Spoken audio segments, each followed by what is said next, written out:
Hi, this is Brijesh Dubey. Welcome to star education. Dear students, आज का हमारा टॉपिक है एंटीबायोटिक्स। तो आज के इस लेक्चर में हम स्टडी करेंगे एंटीबायोटिक्स के बारे में और देखेंगे उनके टाइप्स क्या होते हैं।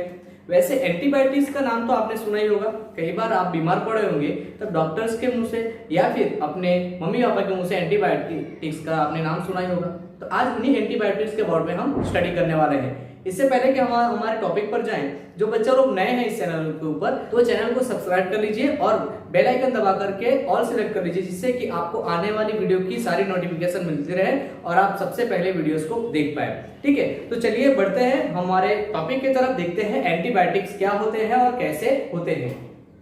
ओके, तो बच्चा लोग समझते हैं पहले एंटी और उसके बाद में बायोटिक का मतलब क्या होता है। ठीक है, एंटी मतलब होता है अगेंस्ट। एंटी का मतलब क्या होता है? एंटी का मतलब होता है अगेंस्ट, मतलब किसी चीज के अगेंस्ट। और बायोटिक का मतलब क्या होता है, या बायो का मतलब होता है जीव, यानी कि किसी लिविंग थिंग्स के अगेंस्ट में। तो इसको हम लेते हैं तो क्या है हमारे अगेंस्ट में? नहीं, ये हमारे अगेंस्ट में नहीं, बट जो माइक्रोबीज या बैक्टीरिया हमको डिजीज कॉज कर रहे हैं उनके अगेंस्ट, यानी उनकी लाइफ के अगेंस्ट में। समझ में आया? तो एंटीबायोटिक का मीनिंग ये होता है। चलिए तो अब आगे बढ़ते हैं। Okay, antibiotics are medicines which obtain from certain micro organisms. तो एंटीबायोटिक्स क्या है बच्चा लोग? एंटीबायोटिक्स भी एक टाइप की मेडिसिन्स है। ये किसमें से ऑब्टेन की जाती है? तो कुछ सर्टेन टाइप के माइक्रो ऑर्गेनिजम्स में से ये क्या की जाती है? ऑब्टेन की जाती है, एक निश्चित प्रकार के माइक्रो ऑर्गेनिजम्स में से, सभी में से नहीं, क्योंकि हमने देखा है कि कुछ हमारे लिए यूजफुल है बट कुछ हमारे लिए कैसे डिजीज कॉजिंग भी है। सेकंड पॉइंट इसका हम देखते हैं, ये क्या कहता है? दे किल और स्टॉप द ग्रोथ ऑफ, किसकी growth? Other disease causing micro organisms. तो ये क्या करते हैं? ये या तो किल कर देते हैं, क्या कर देते हैं? या तो किल कर देते हैं या तो स्टॉप करते हैं। किसकी ग्रोथ? कौन से किसकी ग्रोथ को स्टॉप करते हैं? तो ऐसे माइक्रोबीज या ऐसे माइक्रो ऑर्गेनिजम्स, या मैं बात कर देता हूं बैक्टीरिया की, ठीक है, उनकी ग्रोथ को स्टॉप कर देते हैं या तो उनको किल कर देते हैं। तो जिससे कोई भी डिजीज जो हो रही है वो नहीं होती है, उससे प्रिवेंशन मिल जाता है। थर्ड पॉइंट हमारा देखते हैं, फंजाई सच एज पेनिसिलियम।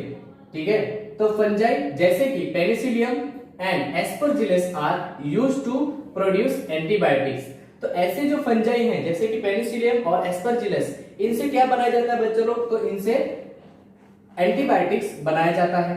ठीक है ना, which are used to cure deadly disease such as pneumonia. जो कि क्या करते हैं? जो कि निमोनिया जैसी डेडली का मतलब क्या होता है? जानलेवा, जैसे कि निमोनिया जैसे जानलेवा बीमारियों से भी हमको बचाते हैं। ये पॉइंट क्लियर हुआ? आगे देखते हैं। ये तो बात हो गई भाई कि फंजाई में से जो बनाए जाते हैं एंटीबायोटिक्स, उसकी बात हुई। तो क्या फंजाई ही यूज होते हैं? ऐसा नहीं है, कुछ बैक्टीरिया जो है उनमें से भी एंटीबायोटिक्स बनाए जाते हैं, उनको भी देखते हैं। Bacteria are also used to produce antibiotics. तो बैक्टीरिया में से भी एंटीबायोटिक्स बनाए जाते हैं।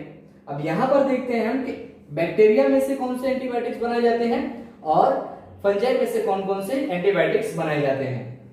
Antibiotics obtain from bacteria are. तो बैक्टीरिया में से बनाए जाने वाले एंटीबायोटिक्स को देखते हैं, वो कौन कौन से हैं। तो पहला है, यहां पर हम देख सकते हैं सब्टिलिन है। ठीक है, पहले यहां पर सब्टिलिन है। सारे यहां पर मैं एग्जांपल्स इंक्लूड नहीं कर सकता, तीन तीन एग्जांपल मैंने लिए।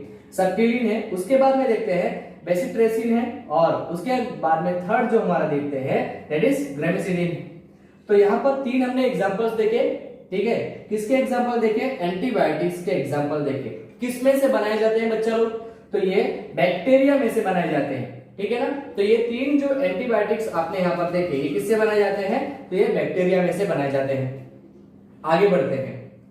Antibiotics obtain from fungi are. तो फंजाई में से कौन कौन से एंटीबायोटिक्स बनाए जाते हैं उनको देखते हैं। सारे नहीं है, जैसे कि मैंने कहा यहाँ पर कुछ एग्जांपल मैंने इंक्लूड किए हैं। दैट इज पेनिसिलिन, पेनिसिलिन बनाया जाता है। उसके बाद में आगे बढ़ते हैं, साइक्लोस्पोरिन है यहाँ पर। ठीक है, और आगे देखते हैं दैट इज सिफेलोस्पोरिन है। कौन सा है? सिफेलोस्पोरिन। तो तीन यहाँ पर हमने देखे, पहला देखा पेनिसिलिन देखा, उसके बाद में साइक्लोस्पोरिन देखा और सिफेलोस्पोरिन देखा। तो तीन ये जो एग्जांपल है पर मैंने इंक्लूड किए हैं, एक इसमें से बनाए जाते हैं, तो ये फंजाई में से बनाए जाते हैं। और क्या है बच्चा लोग? ये तो एंटीबायोटिक्स है। आगे बढ़ते हैं, नेक्स्ट पॉइंट हमारा देखते हैं। ठीक है, ये भी इंपॉर्टेंट है काफी। Apart from treating human disease antibiotics are, ठीक है, क्या कहते हैं, apart from treating human disease antibiotics are also mixed. कहां ऑल्सो मिक्स्ड, किसके साथ mixed, with livestocks and poultry food, किसके साथ में, कुछ लाइवस्टॉक्स और पोल्ट्री फूड के साथ में भी इनको मिक्स किया जाता है, to check the spread of microbial infection. कौन सा infection, microbial infection among farm animals, किनमें से, तो भाई फार्म एनिमल में से। ठीक है, अब ये क्या कहते हैं, तो जैसे ही एंटीबायोटिक हमने देखा कि ह्यूमन डिजीज में से क्या करते हैं, प्रिवेंट करते हैं, हमको जो बीमारियां हैं बैक्टीरिया से हमको बचाते हैं, है ना, यानी कि डिजीज होने नहीं देते। या तो उनको क्या करते हैं, या तो हमने यहाँ पर देखा कि उसकी ग्रोथ को स्टॉप कर देते हैं, या तो उसको किल कर देते हैं। ठीक है, तो इस तरीके से बचाते हैं। यहाँ पर कुछ माइक्रोबायल जो इन्फेक्शन है, माइक्रोबायल यानी कि जो माइक्रोबीज है उनसे होने वाले इन्फेक्शन, जैसे कि मान लीजिए पोल्ट्री फार्म क्या होता है, पोल्ट्री फूड क्या होता है, पहली बात तो ये समझते हैं। ठीक है, पोल्ट्री फार्म के अंदर में क्या किया जाता है बच्चा लोग, तो उनके मीट को, एग्स को पाने के लिए, ठीक है, सर्टेन टाइप की, जैसे कि अगर हम बात करते हैं तो बतख है या फिर मुर्गा है, मुर्गी है, इनको क्या किया जाता है, वहां पर पाला जाता है उनके मीट के लिए और उनके एग्स के लिए। तो अगर मान लीजिए कोई वहां पर एक मुर्गी है, उसको अगर डिजीज हो गई है, ठीक है ना, तो उसके मीट में भी वो डिजीज होगी और उसके जो अंडा दे रही तो उसमें भी डिजीज है या नहीं, तो वो जानने के लिए भी एंटीबायोटिक्स का यूज होता है। क्योंकि अगर वैसे डिजीज वाला फूड कोई खाएगा तो वो भी क्या हो जाएगा, वो भी बीमार हो जाएगा। ठीक है, तो वहां पर पोल्ट्री फार्म के अंदर भी इस तरीके से इसका यूज होता है। इसका यूज होता है तो एंटीबायोटिक्स का होता है। आगे बढ़ते हैं, नेक्स्ट पॉइंट देखते हैं, क्या कहता है next point, penicillin was the first antibiotic discovered. तो ये जो पेनिसिलिन है बच्चा लोग, ये सबसे पहली ढूंढी गई एंटीबायोटिक है। ठीक है, इसको किसने ढूंढा था वो भी देखते हैं, स्कॉटिश साइंटिस्ट अलेक्जेंडर फ्लेमिंग। तो इसको स्कॉटिश, ठीक है, एक साइंटिस्ट है, स्कॉटिश साइंटिस्ट थे वो, जिनका नाम है सर अलेक्जेंडर फ्लेमिंग। इन्होंने सबसे पहले इसकी डिस्कवरी की थी। कब की थी, डिस्कवर्ड द ड्रग इन 1928 में। ठीक है, कब डिस्कवर किया था, इन द ईयर 1928 के अंदर में इसको डिस्कवर किया गया था। किसने ढूंढा था इसको, अलेक्जेंडर फ्लेमिंग ने ढूंढा था इसको। ठीक है बच्चों लोग, अब ऐसा कहते हैं, इसके पीछे की एक स्टोरी है। ठीक है, ऐसा कहते हैं कि जब अलेक्जेंडर डिजीज कजिंग बैक्टीरिया को वो कल्चर कर रहे थे। अब कल्चर कैसे कर रहे थे, तो जिन बच्चों लोग ने पहला लेक्चर स्टडी किया होगा, ठीक है, उनको पता होगा कि उनका कल्चर किस तरीके से किया जाता है, मैंने आपको वहां पर अच्छे से समझाया।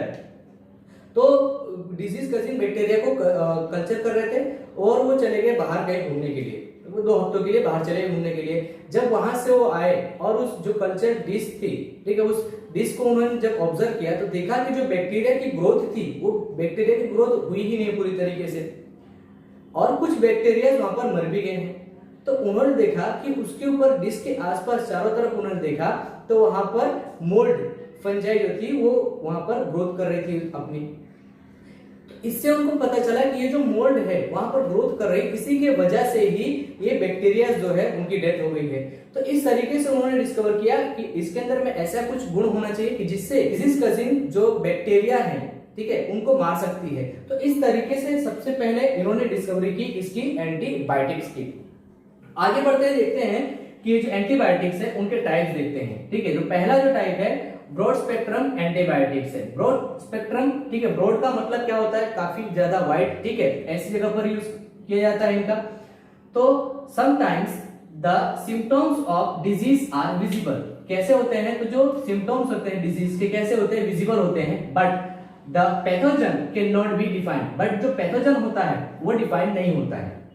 ठीक है, पैथोजन किसे कहा जाता है, प्रीवियसली मैंने बताया आप सभी को, तो जो माइक्रोबीज से डिजीज कजिंग होती है उनको पैथोजन कहा जाता है। ठीक है, तो यहाँ पर हमको सिम्टम्स तो पता होते हैं, बट ये नहीं पता होता है कि कौन सा यहाँ पर बैक्टीरिया है जिसकी वजह से ये डिजीज हो रही है।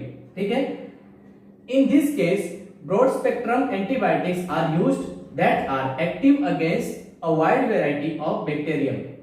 ठीक है ना, तो ये यहाँ पर क्या किया जाता है, तो यहाँ पर ब्रॉड स्पेक्ट्रम एंटीबायोटिक्स का यूज किया जाता है, जिससे कि क्या होता है, 1 टाइप 2 टाइप 3 टाइप कई टाइप के जो बैक्टीरिया होते हैं, इनसे इस टाइप के एंटीबायोटिक से उनकी डेथ हो जाती है। अब एग्जांपल के तौर पे मैं आपको एक बता रहा हूं, मान लीजिए ए बी सी और डी, ये 4 टाइप के यहाँ पर आपके पास में बैक्टीरिया है, ठीक है। अब इस चारों के चार जो है ये क्या है, डिजीज कॉजिंग बैक्टीरिया है। बट आपको पता है कि बीमारी तो हुई है, बट इस ए से हुई है, बी से, सी से या डी से, वो नहीं पता है ना। तो आप क्या करेंगे, तो ये जो एंटीबायोटिक है इसको लेंगे तो ये क्या करेगा, इन चारों के चारों को किल कर देगा। अगर इन 4 में से कोई भी होगा तो उन सभी को किल कर देगा। दैट मीन ये कैसा, अगर इन शॉर्ट में अगर मैं ऐसा कहूं कि ये ऑलराउंडर होते हैं, सारे के सारे टाइप के बैक्टीरिया को खत्म कर देते हैं, ठीक है, तो भी सही है। समझ में आया? तो ब्रॉड स्पेक्ट्रम का मतलब ऐसा होता है, ठीक है। एग्जांपल की अगर हम बात करते हैं तो एम्पिसिलिन और एमोक्सिसिलिन, तो ये 2 टाइप के ऐसे एंटीबायोटिक्स हैं कि जिनसे सभी बीमारियों को, यानी कि सभी सारे टाइप के जो बैक्टीरिया हैं, ठीक है, उनको मारा जा सकता है और बीमारी से बचा जा सकता है। आगे बढ़ते हैं, देखते हैं सेकंड जो टाइप हमारा, that is narrow spectrum antibiotics. Narrow spectrum antibiotics नाम से पता चलता है, नैरो मतलब कैसा होगा, यहाँ पर इसका जो यूज है वो कैसा होगा, छोटा होगा। When the pathogens are identified, pathogen जब आइडेंटिफाइड हो कि भाई ये ही वाला पैथोजन है, इस डिजीज के लिए रिस्पॉन्सिबल है, ठीक है, तब इनका यूज होता है। The narrow spectrum antibiotics are used, है ना, तभी नैरो स्पेक्ट्रम एंटीबायोटिक्स का यूज किया जाता है। एग्जांपल के तौर पर हम अगर देखते हैं एजिथ्रोमाइसिन और पेनिसिलिन, तो एजिथ्रोमाइसिन और पेनिसिलिन ऐसे एंटीबायोटिक्स हैं कि इन पर्टिकुलर पता है, जैसे कि मैं आपको बताता हूं, ये एजिथ्रोमाइसिन है, ठीक है, तो जैसे कि गले में प्रॉब्लम रहती है तो इसका यूज किया जाता है, ठीक है। तो भाई पता है कि यहाँ पर गले में प्रॉब्लम है, तो यही हमको जो एंटीबायोटिक है वो देना है पेशेंट को, तो यही देंगे और गले में जो प्रॉब्लम है वो दूर हो जाएगी। समझ में आया? तो इस तरीके से इनको हम यहाँ पर क्लासिफाई कर सकते हैं, that is narrow spectrum antibiotics और ब्रॉड स्पेक्ट्रम एंटीबायोटिक्स। तो आई थिंक आपको सारा कुछ जो पूरा कॉन्सेप्ट है स्टूडेंट्स वो समझ में आ गया होगा, ठीक है। तो अगर आप चैनल पर नए हैं स्टूडेंट्स, तो चैनल को सब्सक्राइब करके बेल आइकन दबा दीजिए, जिससे कि आपको आने वाली वीडियोस की नोटिफिकेशन मिलती रहे और आप अपनी स्टडी जो है कंटिन्यू रख सकें। तो मिलते हैं न्यू लेक्चर के अंदर students. Thank you for watching.